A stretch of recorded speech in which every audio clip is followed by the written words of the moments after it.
According to BBC News, US President Donald Trump announced a 25% tariff on exports from Canada and Mexico to the United States, set to take effect on February 4th. Additionally, Chinese-made goods will face a 10% levy on top of existing tariffs. These measures, which Trump has linked to concerns about the flow of illegal drugs and migrants into the U.S., target the nation's three largest trading partners and are expected to disrupt some of the world's biggest economies. During Monday, February 3rd's pre-cabinet meeting, Prime Minister Hon. Philip J Pierre expressed his concerns regarding Trump's sudden decision. He stated that the government of St. Lucia is closely monitoring the actions of the U.S. government, particularly regarding the imposition of tariffs and changes to immigration policies. Pierre emphasized that these changes could have significant social and economic effects on St. Lucia, prompting the government to take decisive action.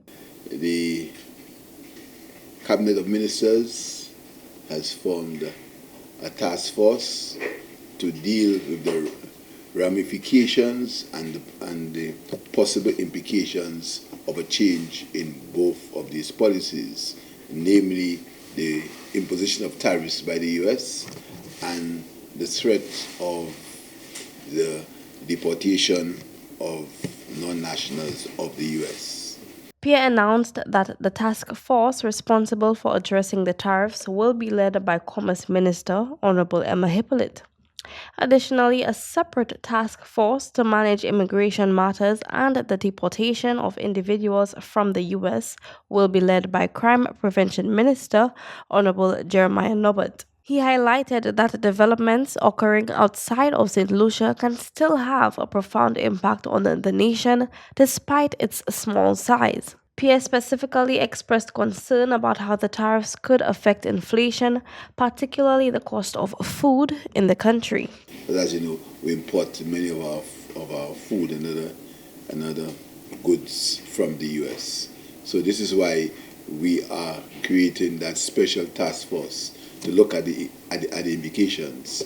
And I hope that all the people involved in the importation of goods work with that task force to see what we can do to mitigate against the effects of the tariffs as they are proposed to be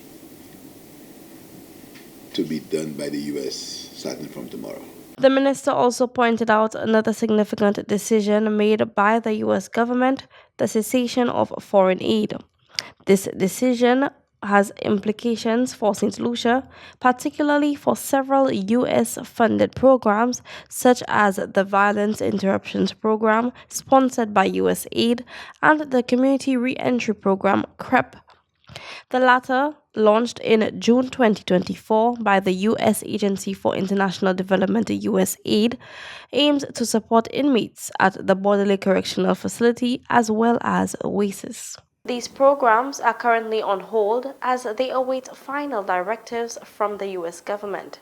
Honorable Philip J Pierre reassured the public that the government will do everything within its power to safeguard these programs and ensure the well-being of the people of St. Lucia. Kayla Edward, MBC Prime.